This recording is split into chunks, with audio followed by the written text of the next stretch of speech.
About 2 months ago, I bellied up to the bar at one of my favorite watering holes, the Mizpah Hotel Casino in Tonopah.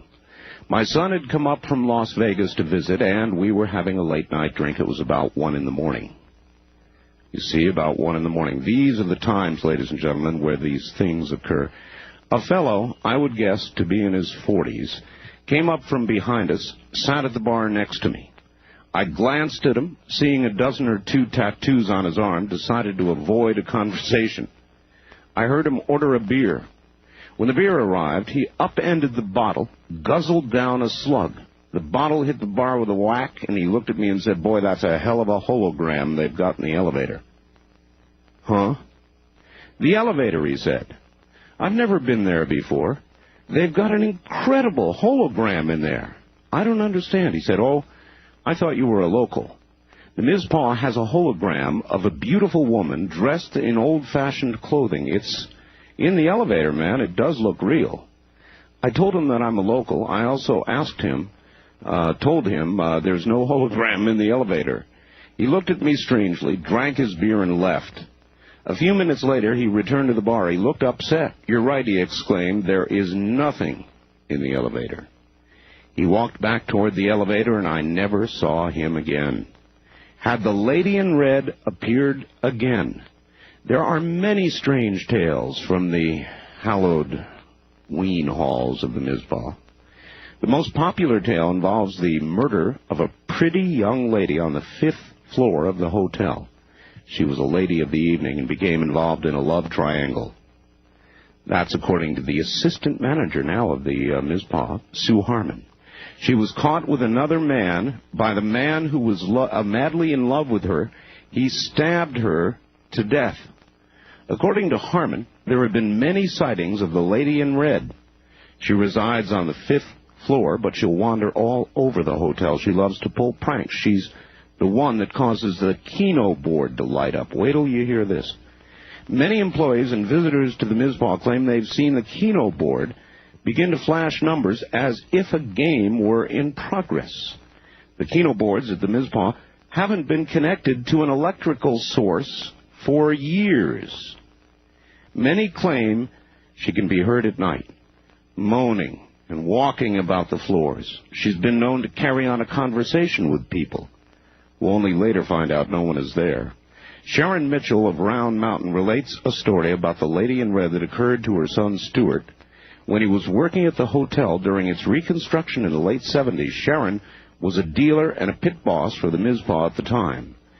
2 of my sons worked after school at the Mizpah, helping to remove walls and do general construction work. Stuart was 14 or 15 years old at the time. One night, Stuart was unusually quiet on the way home. I asked him if he was feeling okay, but he said something weird had happened during work. Stuart told his mother, "I was working down in the basement tearing out a wall. There was a woman with me. She asked me what I was doing, and I told her I was taking the wall down. She told me she didn't want the wall taken out. I asked her who she was, and she said, 'I live here, and I don't want that wall taken down.'" Stuart went to get his boss. When they returned, the lady was, of course, no longer there. Sharon told her son that it didn't seem much to be upset about. Stuart responded, "But, Mom, it isn't Halloween, but she was dressed in a costume." According to Sharon, her son then described the lady as wearing a long dress with a bustle that looked like turn-of-the-century clothing. He was very upset. Mitchell said she really didn't believe in ghosts, but if they exist anywhere, they're at the Mizpah. Pat Dennis, a former Mizpah waitress, is one who has personally seen the Keno board begin to light up.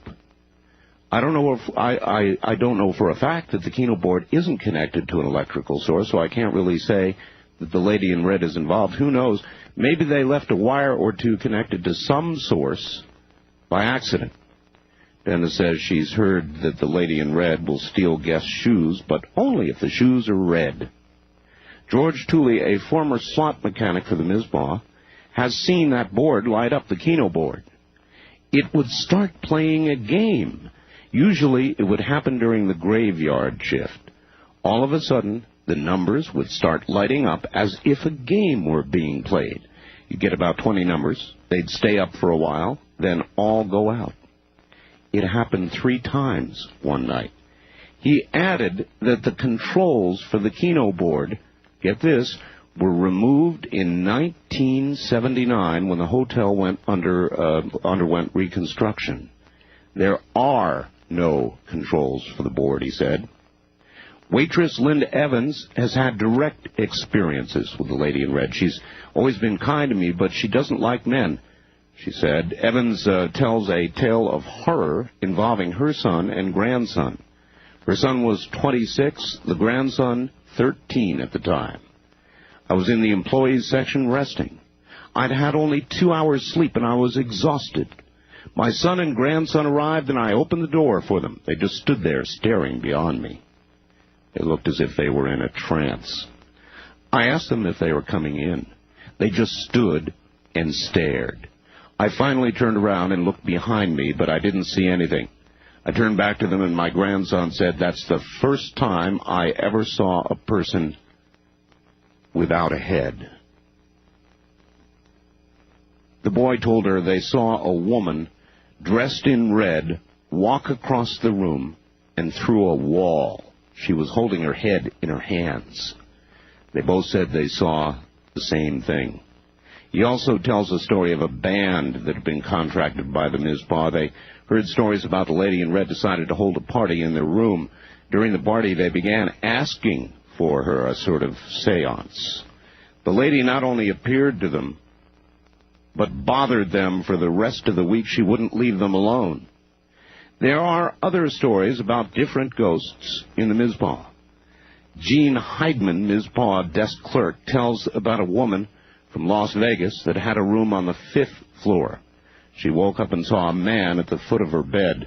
She began screaming, made quite a bit of racket. Next morning, while she was checking out, she apologized for making such a scene. She explained to me that it was the worst and most realistic nightmare she'd ever had. She went to the Pittman room, that's the Pittman room, for breakfast. She was drinking coffee, glanced at the pictures on the wall. Suddenly she dropped her coffee cup and began screaming again, "That's him! That's the man!" She was looking at a picture of Senator Key Pittman. According to Jean Bridges, a former waitress, the Mizpah used to have a security guard named Otis.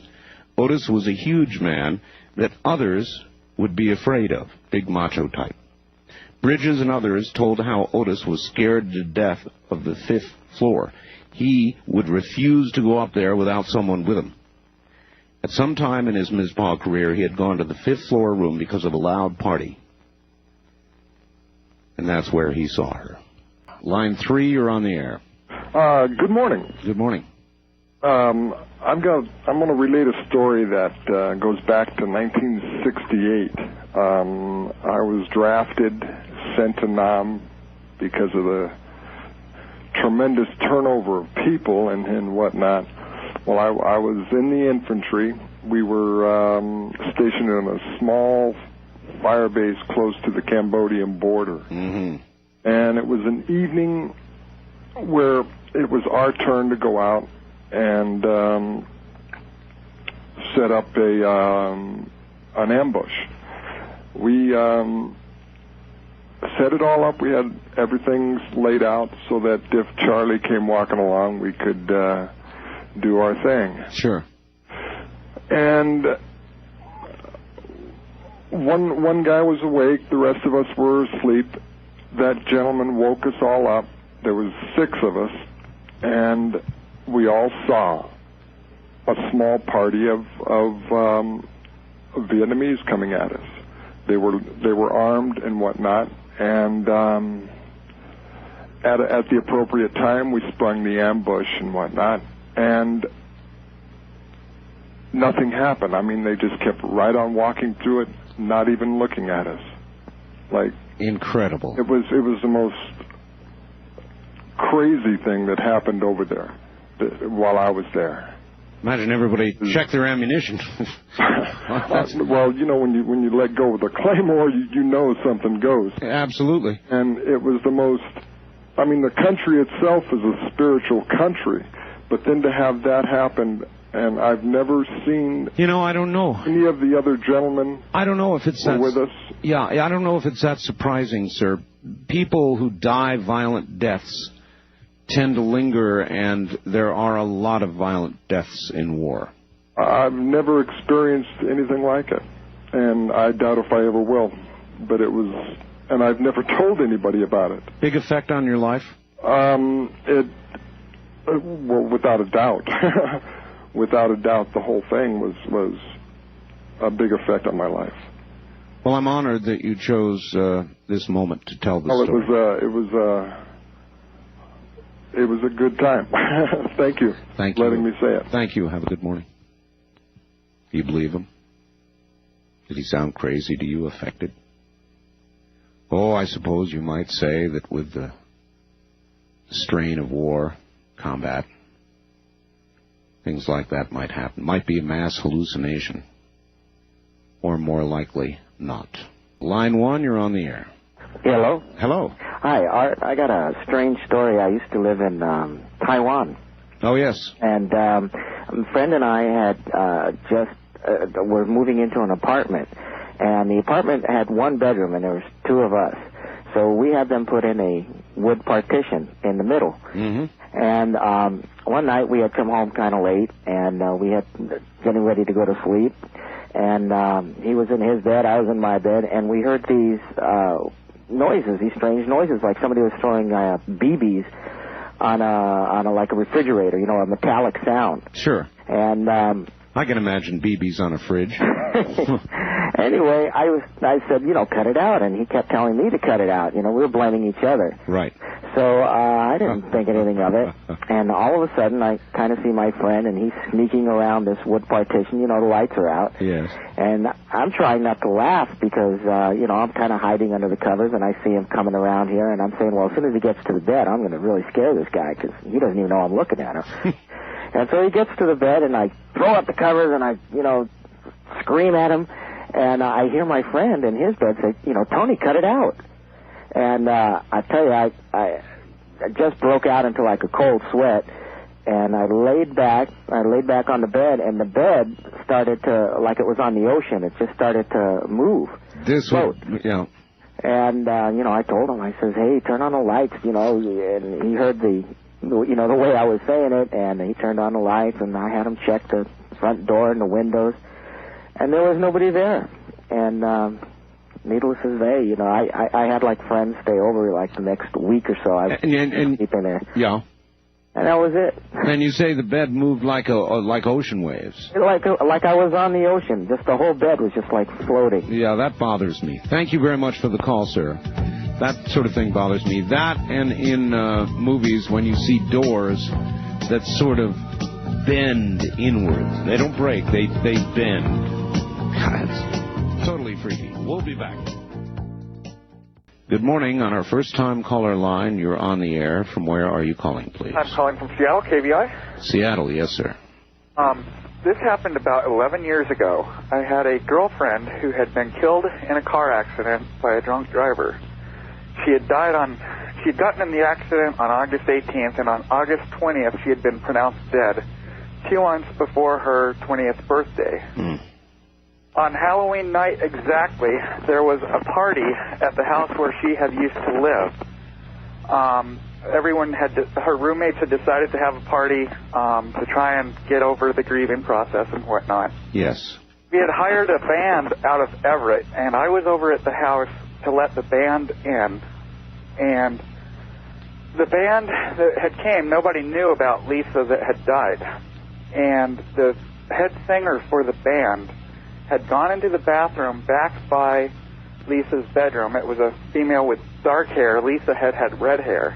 Mm-hmm. She was in the bathroom combing her hair, and she let out a scream like I have never heard before in my life. I went running back there, and she's standing there in the mirror, just white as could be. And she looked at me and she said, somebody has died here. And I said, what do you mean? And she goes, I looked into the mirror, and it wasn't my face.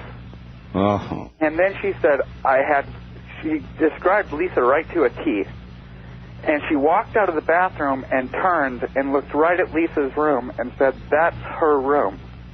Well, the first thing I thought was that these people were trying to play a very sick joke, and got together with a couple other people, and were talking about it, and this girl from the band kept wanting to leave.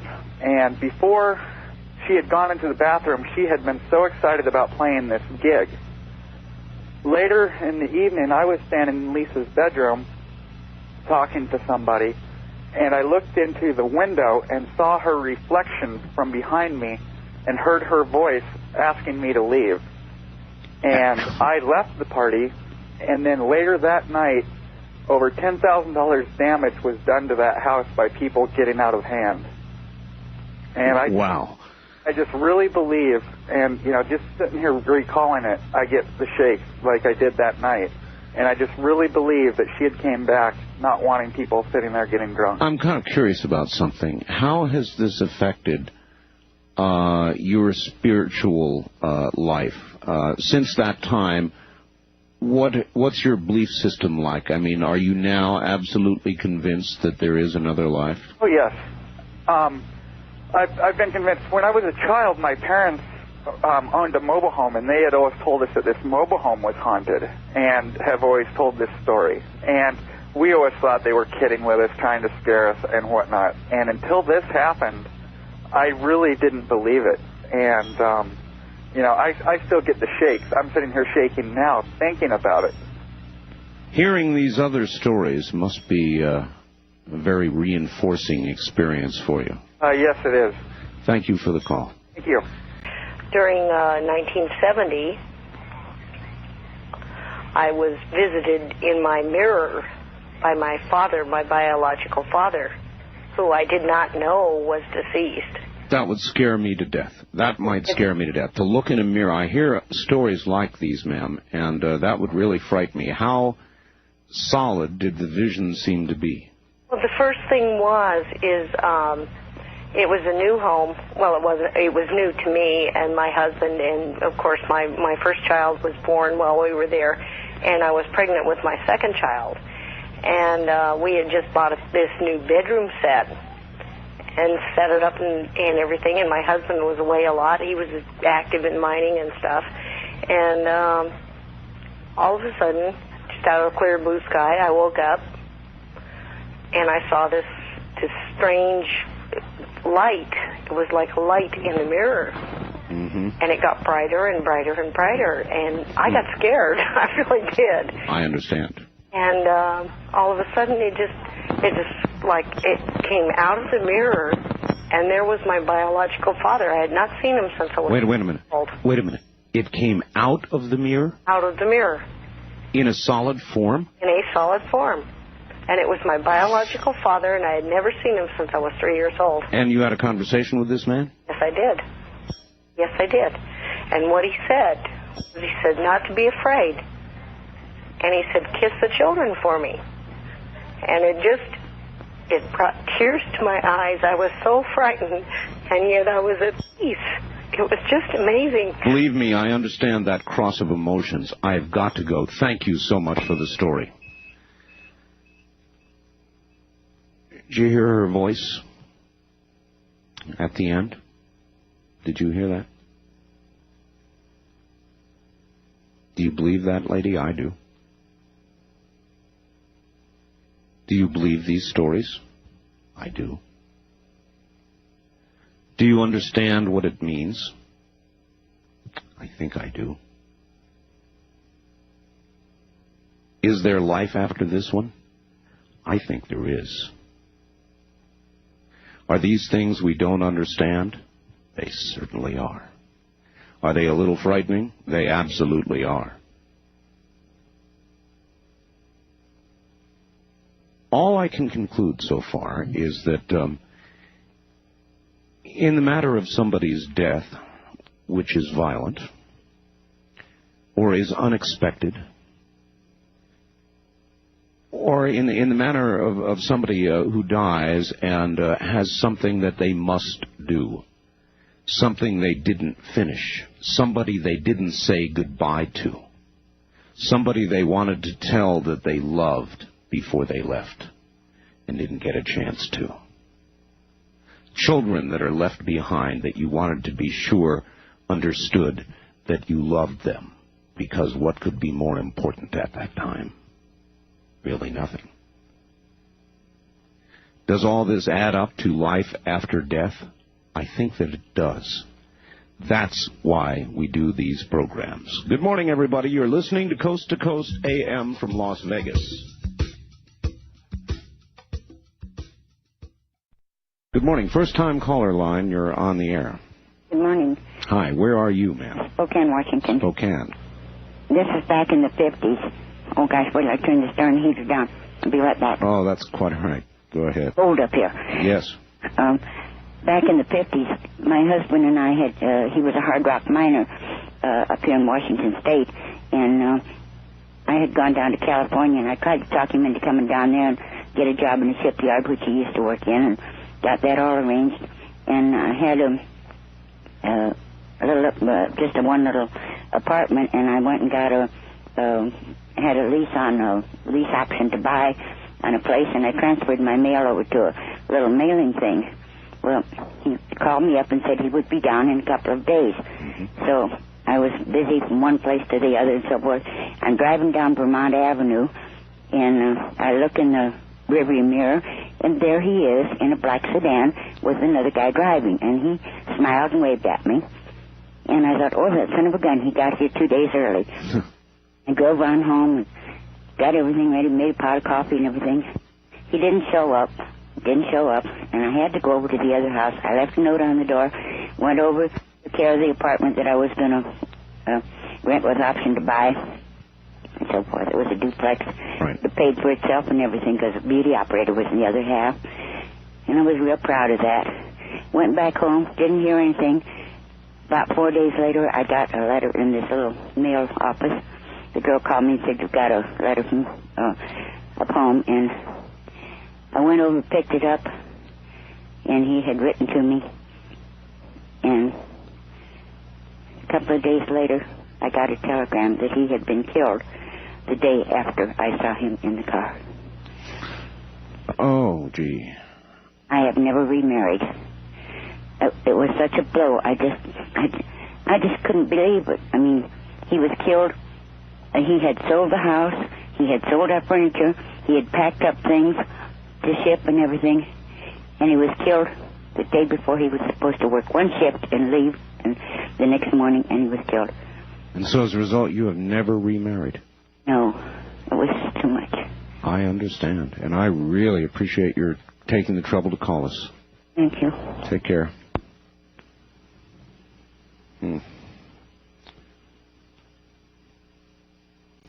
Line 3, you're on the air. Good morning. Okay, I'm calling from Reno. Reno, oh, KOH, yes. And this concerns the old mining camp of Virginia City. Where the big mines, the big mines been abandoned for many years, but there are 700 miles of shafts and tunnels and drifts and winzes underground. Yes, sir. 200 miles in a big labyrinth. And I was having lunch with my parents in Virginia City, and knocking at the back door, and in came an old friend of my dad's, very agitated, a big lump in his forehead, and it was split, his cuts, and blood was coming down, so folks patched him up, and he, like many of the old retired miners, he liked to roam through the abandoned mines, take samples out and stuff like that, and he was in the mine called the Ward Mine, southeast of Virginia City. Is that W-A-R-D, Ward? Yes. Uh-huh. And I guess he had his carbide lamp in his hat. As he turned the corner and come down a corridor, there, kind of illuminated, was a man buried up almost to his head in cave-in dirt. His arms were free, and he was shaking them and waving his head back and forth. His face was contorted, and obviously a cave in there.